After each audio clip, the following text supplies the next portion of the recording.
a recipe for a curry sauce that I make. It's pretty straightforward, and I normally make it in bigger batches, and then I can put it in jars and preserve it, and then it's always in the cupboard if I fancy a curry, rather than having to freeze things and having to defrost and all that kind of stuff, taking space up in the freezer, which is the freezers can be used for better things than curry sauce that you can put in jars, if that makes sense. So it's pretty standard recipe. No, it's not a standard recipe because I made it up myself. So it's carrot puree. Carrot puree is carrots. So it'd be like a kilogram of carrots, 500 grams of onion, and then a litre of water, and then you just cook it and puree it down until when it's nice and soft, just puree it down. I have just used carrot soup in the past, but if I'm making carrot soup, I normally make a bit of carrot puree as well, and then I can make a curry. So it's 1 litre of carrot puree and 500 millilitres of passata, or like 2 tins of tomatoes. What is it? It's onions. It's 800 grams of onions, and it's mild madras curry powder. We've got 70 grams of that, a mild one. I always buy a mild one, and then I can always add a little bit of chili. So we've got some chili. If you buy the hot one, you just guarantee that you're just going to make a hot chili, a hot curry. But if you buy the mild one, you can always add your own chili to it and make it hot, or you can make it mild. So I always tend to do that. So like half a teaspoon of chili, just to kind of bring it up a little bit, and then coconut flour, or if you can't find coconut flour, what I do is I buy desiccated coconut and I put it in the spice grinder and just make it a little bit finer. You can use coconut milk, that would be fine, or coconut milk powder, that would be fine as well, but I just tend to, I like the little bit of coconut in it. You can't put desiccated coconut in it, which is the grated stuff.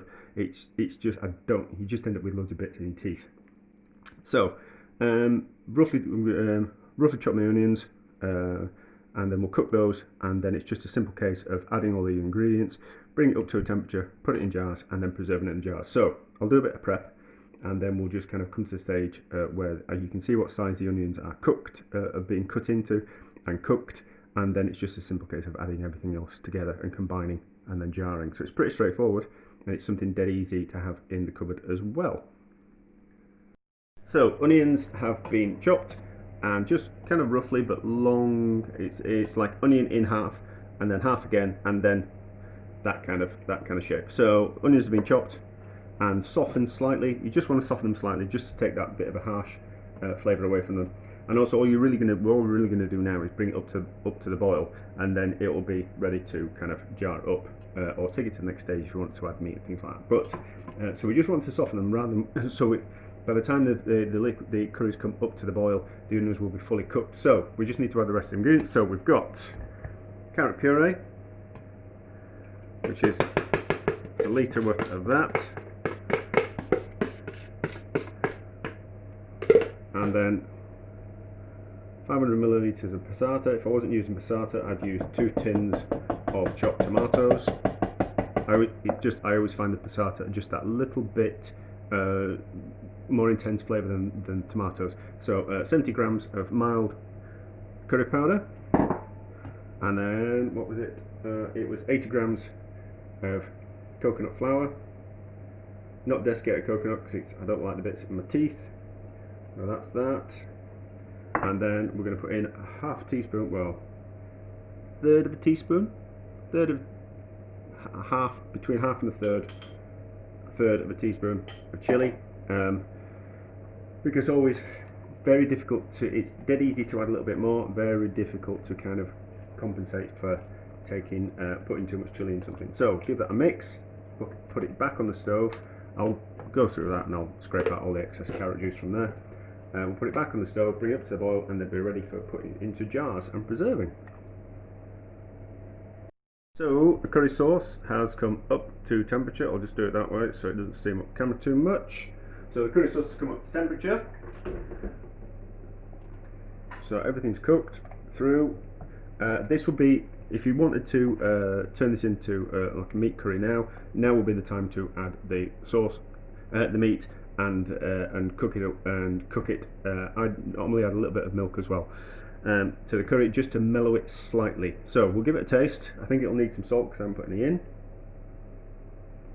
Yeah, need some salt. So we'll season now. Just remember, because I'm going to jar it, I just need to remember that I've seasoned it. So when I'm going to take it out the jar, I just need to remember that it's already seasoned, so not to add any more seasoning, or to taste before I do add seasoning, which you should always do anyway. So preserving in jars is pretty straightforward. Nice clean jars. Make sure you scrub them inside and out and sterilize them. You can either sterilize in the oven at 100 degrees for 10 minutes, so it kind of destroys any bacteria that's in the jars. When you clean them, make sure you clean around all the edges like that, where the jar is going to sit, and around there, so there's no food debris from anything else. Nice clean jars, nice clean tops, no chips in them or anything like that. Pretty straightforward. And the process is going to be, this is hot, so I'm going to let it cool down before I preserve it in jars, so it's going to get cooked again. So we're going to put it in the jars, and then I'm going to put it in a pan of cold water. Once the jars are cold, because you can't put hot jars into cold water because it will crack them. So when the jars are cold, in a pan of cold water, bring it up to the boil slowly, so it doesn't. There's no kind of difference in temperature. So if the water boils too quickly and the contents of the jar are still cold, that might also cause the jar to crack as well. So bring it up to the boil slowly. Once it comes up to the boil, simmer for half an hour, and then let it go cold in the pan, and then that will preserve it for. I've had some of this curry sauce in the cupboard for year and a half, something like that. So they are 600 milliliter jars, and when I make a curry with them, it'll be like 600 grams of meat, something like that. So just a simple case of transferring over. I could put it in, I could kind of guess at what temperature the jar is, and then put it in a bath of, not in a bath, in a pan of water that's the same temperature, and then there wouldn't be a difference. That'd be a better way of doing it. But I'm going to preserve some other things today, so it can just cool down.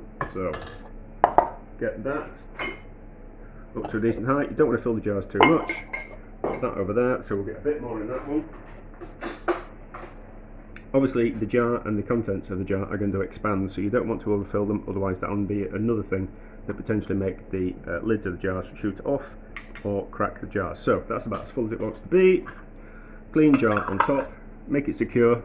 We'll let that go cold, and then we'll preserve it in some water in a pan on the stove. Pretty straightforward. I think that's it.